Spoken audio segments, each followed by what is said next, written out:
All right, we are back for another exciting week of GPS Live. So, hello everybody tuning in online, and for those listening in the future, I've got some great guests with me today. So to kick things off, hi, my name is Jonathan Singer, and to my virtual right, I've got Curtis Brazel, nice to meet you. I'm a managing security consultant at GuidePoint Security. awesome, thanks, Curtis, and below me, one of our Trey, favorite guests. Trey Solofield, lead security architect here at GuidePoint. Hey, Trace, thanks for coming back. We always Thanks love for having you having on the me. show. Yeah, no, absolutely. And Curtis too, you're our special guest for today. We've got some really cool stuff to cover. And so to kick things off, if we're all ready, welcome to GPS Live for the week of October 21st, 2022. And again, for those watching in the future, thanks for coming back. You can leave comments at any time, whether they're live, and we'll get a chance to see them, or leave them in the future, and we'll take a moment to respond to you too. But with that, we do have something really important. This is kind of the part that lets us get away with a lot. The views and opinions expressed by the hosts of this live stream are their own and do not necessarily reflect the official opinions of GuidePoint Security. Yeah, now that we got that out of the way, let's see where this goes. So first off, how's everybody doing this week? I'm over here kind of marginally enjoying this cold front coming through, but Curtis, you were mentioning to me earlier before the show that you're actually on vacation. Yeah, you caught me on my vacation, but I'm happy to be here. Thanks for having me on here. Awesome. And Trace, what's going on with you this week? You doing well? Oh, doing fantastic, buddy. It has been a fantastic week of helping customers, looking at challenges they've got, offering up recommendations and solutions. This always puts a smile on my face when I can help them solve a pain point. Perfect. No, I love it. And especially, this is Cybersecurity Awareness Month. So, if we have a bit of a rolling theme with having special guests on the show to kind of cover a little bit about their passions in cybersecurity, and also how we can maybe send home maybe a learned message to our viewers and guests online. But with that, let's talk about some hard-learned lessons. Ready to jump into our first story? Let's do it. Let's do it. All right. So our first story for today is called "The Black Market for Blue Checks," and so we were chatting about this earlier, but just because, right, it's the age-old thing, right? Just because you read it online doesn't mean it actually is real, and more so, just because somebody says who they are doesn't mean they're real too, right? Like, Trace, how much do you think a blue check costs these days? Oh my goodness. I would say probably in the hundreds of dollars range, right? Because anything on the bad guy underground market, it's typically low cost. I look at it as like a lottery ticket, right? I'm going to go buy this lottery ticket and let's see what I can get away with. And so for a couple $100, go see what you can drain. Absolutely. Now, Curtis, you kind of align really well. Look, you told me straight up earlier, you've got hacker experience in every direction, but this especially, right? What have you ran across any of these kind of blue check accounts? Have you seen anything like this before? Well, the thing that rings a bell to me is when you get famous celebrities that get compromised. I know there was that social engineering attack. What was it, a year ago? I know that was more against the employees or the application at Twitter, where they got Bill Gates' account and several high profile accounts. Oh yeah, there's a whole bunch of really famous accounts that were involved in that. Yeah, so it makes a lot of sense, right? They're looking for that authenticity of these trusted accounts that they can then use to try to promote something else. So I'm not surprised to see this, but it's interesting to read about. It seems like you said the keyword, right? What are they promoting? What is the reason somebody wants to get into a featured account that has quote unquote credibility because somebody gave it a blue check? And obviously one of our favorite pastimes and hobbies is probably cryptocurrency related things. Right. And it sounds like a lot of this is somehow driving into those kinds of scams or getting people to visit a certain type of website, right? And that can cause a lot of different types of outcomes to a victim. Well, I was going to say that the main thing here is how do I make sure my scam seems as legit and credible as possible, right? So the more truthful it sounds, the harder it is to detect, right? And so that blue check really carries a lot of weight for folks. Oh yeah. Yep. So there seems to be, according to this article that we're getting from The Verge, entire markets dedicated. And so, we've seen markets around stuff like credit card numbers, right? We've seen markets around health information and PII, PHI. We've seen entire markets around stolen credentials, so usernames and passwords and all that other fun stuff. So this seems to be kind of obviously in that credentialed area, but this is like a specialized one. This is targeted. This is focused around if you've got a hustle you're trying to push out and you need somebody with tens of thousands of followers, we got you covered, right? Right. Exactly. And so there is a couple things I think we can identify as far as like lessons here, right? And for me, I'll say that from what I'm seeing here, if it sounds too good to be true, right, it probably is. Do you guys have kind of a take on like some kind of lesson learned or some kind of red flag to help our viewers? Well, if you don't mind me jumping in real quick, I I agree. There's definitely some lessons learned, right? And there is some overlap over like traditional social engineering and phishing. Okay.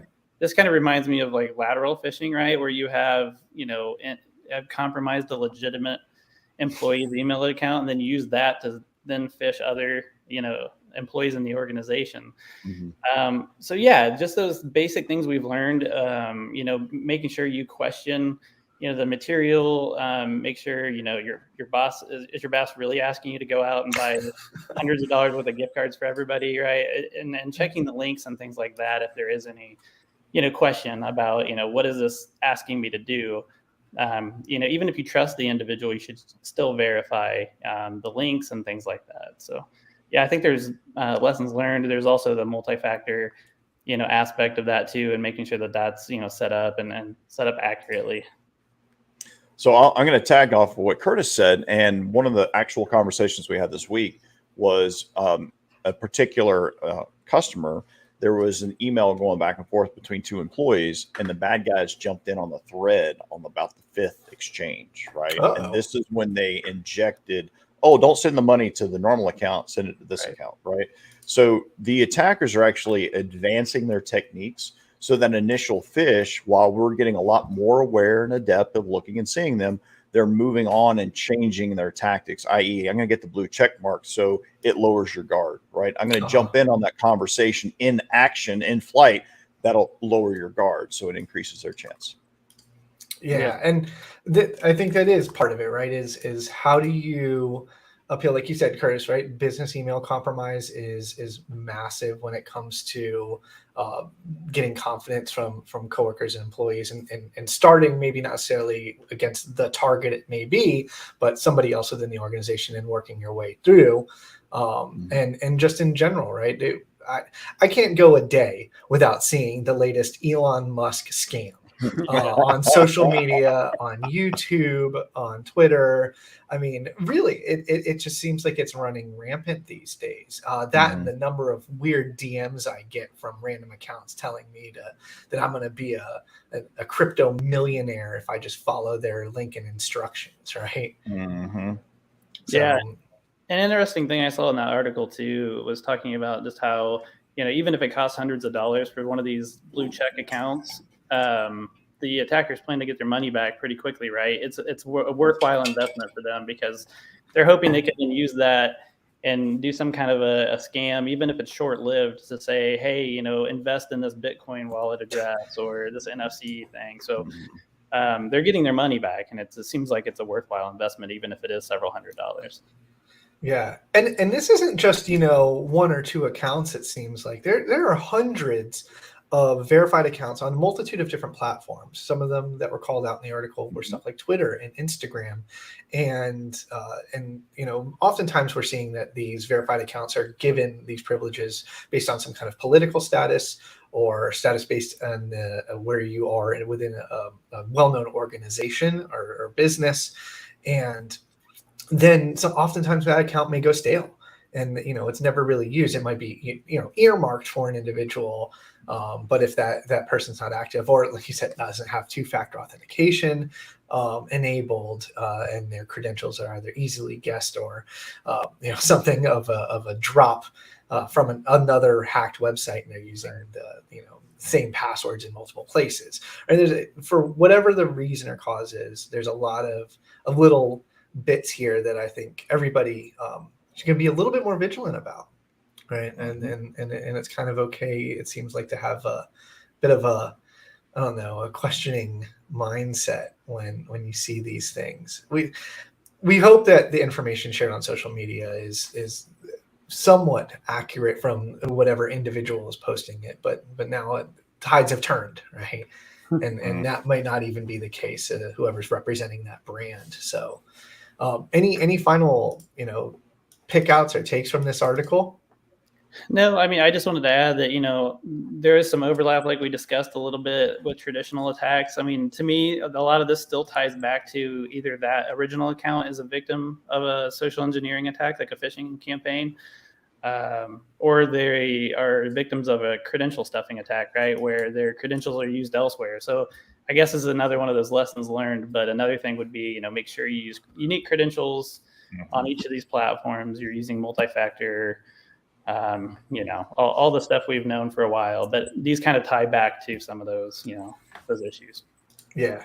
Well, talking about bringing that, awareness, I do want to kind of pivot into the kind of the reason we have you, Curtis, on this show today, is to kind of focus on what you do within the community and your passion regarding getting information out there and teaching not just adults, but children too. So tell me a little bit about where all this comes from. Yeah, so it's a long story. I'm not going to bore everybody to death with. I've been interested in security since the 90s, right? I was a little kid in the 90s, and I was really excited about security when I got my first PC. And I knew I wanted to do some kind of pen testing. I didn't know at the time there was such a thing, but I knew I wanted to get into that. So yeah, I kind of came up, but I did it with the mindset of I wanted to help people like my parents, my family. I wanted to make sure that they weren't victims of scams, because they, still had a lot of scams back then. But they've, evolved a lot, right? They've gotten a lot more sophisticated. We were joking earlier about the Nigerian prince scheme. Yep. You don't really see that anymore. But obviously people are still getting scammed, pretty regularly. So security awareness has always kind of been a passion of mine. And as I got into cybersecurity consulting, that was something I really enjoyed doing, was going around, whether it was on the backside of like a phishing campaign or something that I did, or some kind of red team physical campaign, just following up and making sure the education piece was there was really probably the biggest, most important piece, right? So I really enjoy doing that, getting to educate people on, here's what we did, but here's what you can look out for next time to make sure it doesn't happen again. Now, do you feel like a magician when you pull those off? Like you pull the trick off and you go, look what I got. You're like, how did you do that? Yeah, I mean, we've done it enough to where, I know it works, and it's fun to see the surprise sometimes on the customer's face where they're like, how did you, I don't understand. So I still get enjoyment walking them through it, right? And telling them like, yeah, fortunately we're the good guys. The bad guys, they're going to use a lot of these same techniques. So it's important to, make sure that everybody understands how it happens so we can fix it, prevent it from happening again. That's honestly one of the things about pen testing I appreciate, is it says, I, as the security guy working for you, right? We're going to help you understand what this is. Think of us as a safety net. We're not calling out somebody does something wrong. Just be glad we caught it before the bad guys did, right? Yep, 100%. Exactly. And that kind of, I always used to say, right, the old adage, what is it? It takes a thief, and it applies in that same nature. And so having that kind of curious mindset is really helpful. And so you mentioned kind of this passion growing while you were younger, and now you have kind of taken this opportunity to return that favor, right? And so talk to me a little bit about how. Security awareness isn't just important to adults like us grown-ups now, but also the next generation, and what you're doing about that. Yeah, no, thanks for asking. You know, as I was growing up, I had a nephew and niece at a pretty relatively young age. So, you know, a lot of people were going to me for advice. You know, how do I keep my kids safe online? How do I make not just the family IT service desk? Yeah. Well, I had that too, right? Fixing modems and routers and computers and all that stuff. But you know, is it okay for my kids to go on YouTube? Is it okay for them to do this and that? And so I've been pretty security conscious for a while when it relates to children. And then I had children of my own, right? So you know, I'm thinking, how do I set up my environment to where it's safe for them? How am I, you know, am I implementing DNS blocks and things like that, just to try to keep everybody, you know, safe and protected from the content that I feel like they should see at that age. So, you know, just educating the families, right? And so part of what I did, I think, which is what we're getting to, is I created a kid's book because at the time my oldest was 2 years old, and so, you know, I'm putting him to bed and reading books every night, and they're ABC books. And, you know, as he's learning, you know, how to put his alphabet together, I'm thinking this would be really fun to do and somehow tie it back to security. But, you know, cybersecurity can be complicated, right? And so translating those complicated concepts into concepts that children can understand seemed like a daunting task at the time. But, you know, my wife encouraged me to do it. Before I knew it, I had a Kickstarter campaign thrown together, and I got a tremendous amount of support from the community, which I didn't expect. This was the first time a cybersecurity book had been created for children. So I was kind of going into uncharted territory. But the Black Hills folks and a lot of other, you know, well-known industry partners were really supportive of the idea and kind of got the word out because, you know, they had a lot more pull on Twitter and social media than I did. So I created a 3-part cybersecurity board book series for kids called Cybersecurity ABCs. And so I've got one of the books here. Oh, cool. Some people are familiar with MS for Malware, more so probably since it was the original book than the other two. But yeah, that's how I got into it, Jonathan. That's absolutely fantastic. And so, you know, before the show, we were talking a little bit about passion for community, and Trace, for instance, is also a big advocate for community, especially down here in the Central Florida area. It's really important to be able to, like you said, translate that, I think, and especially for our viewers currently on this show. You know, you may be aware of some of these different cybersecurity practices, but not necessarily, you know, in your case, our children or our families or other close members in our community are fully understand exactly, you know, what we do. I love the meme of, like, you know, like what my family thinks I do versus like what I really do. Right? Where's your hoodie?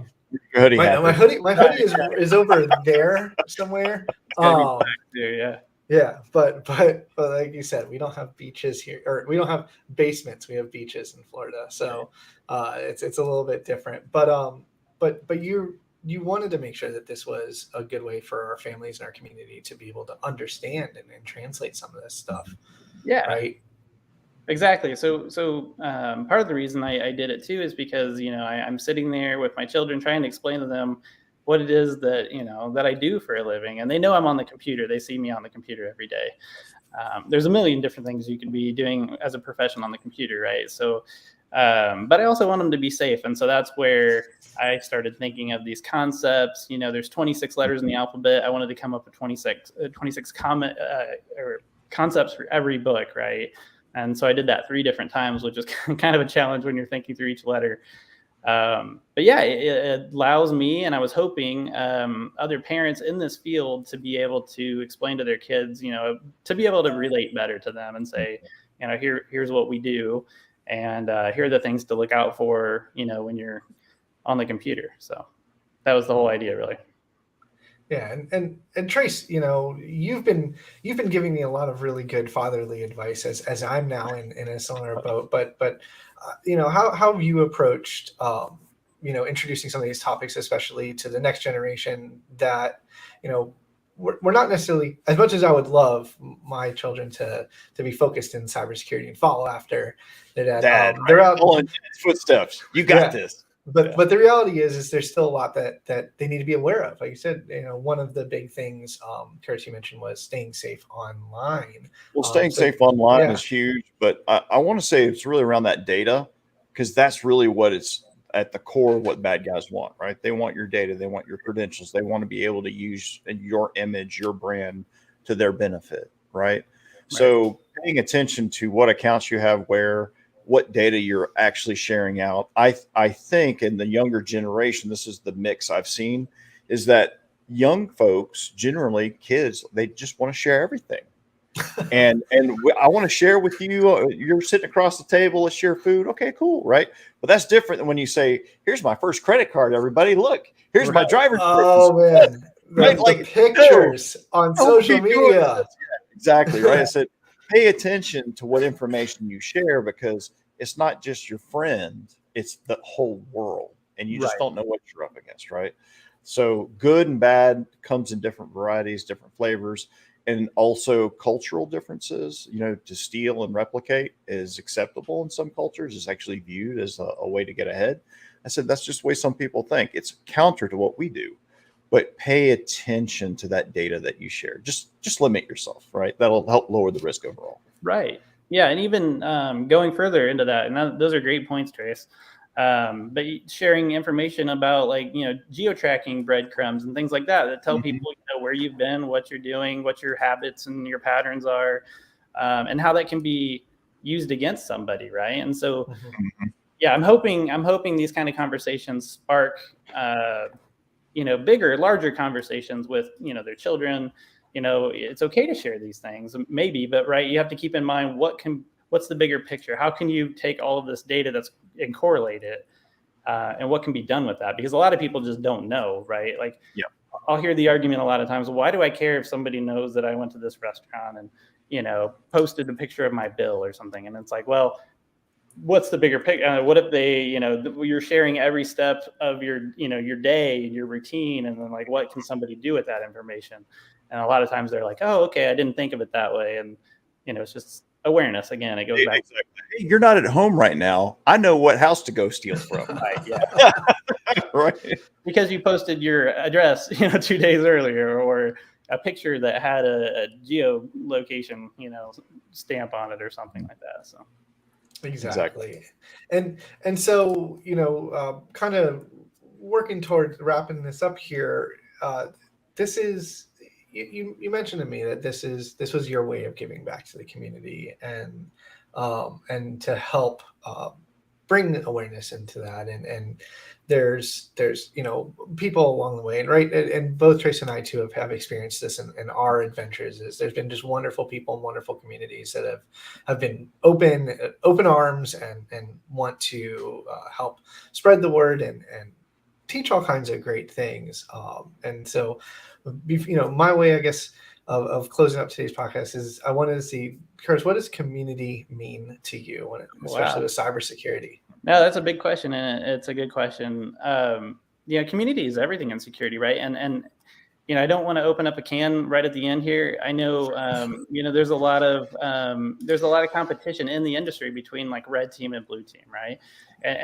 And we're all part of the same team. We're all in security. We're all trying to do the same thing, right? Which is help our customers as consultants, but even more than that, it's help each other stay safe online, because ultimately that's what we want for all of us, right?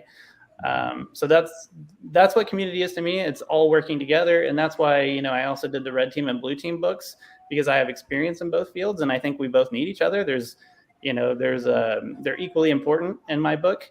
I'm not trying to start any debates or anything, but they're both equally challenging fields too, from a security perspective.